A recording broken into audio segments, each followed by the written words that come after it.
SB 14 Grove, human trafficking, do pass this amendment. The Assembly's powerful Appropriations Committee approving SB 14, the measure that would make child sex trafficking in California a serious felony. California is a hotbed for child sex trafficking, and we need to make sure that we do everything possible to protect our children. The bill's author, Republican State Senator Shannon Grove, relieved. The committee cleared the bill in a secretive process at the Capitol known as Suspense Day, when bills are passed or blocked without public discussion.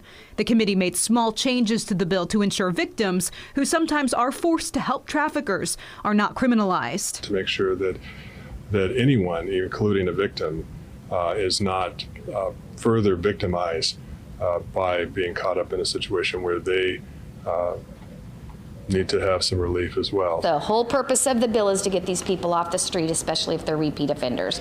And that amendment did not affect that at all. So are you confident this gets off the Assembly floor?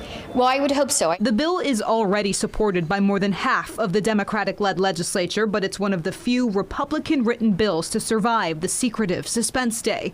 I caught up with McGeorge School of Law professor Chris McKaylee, who watched the hearings. So about 8% of all the bills that were on the Assembly Appropriations Suspense file were authored by Republican members of the legislature, which seems like a pretty small number considering the percentage that they represent in the 80-member Assembly. So for Senator Grove's bill to get out, I mean, she's sort of beat the odds. Is that fair to say?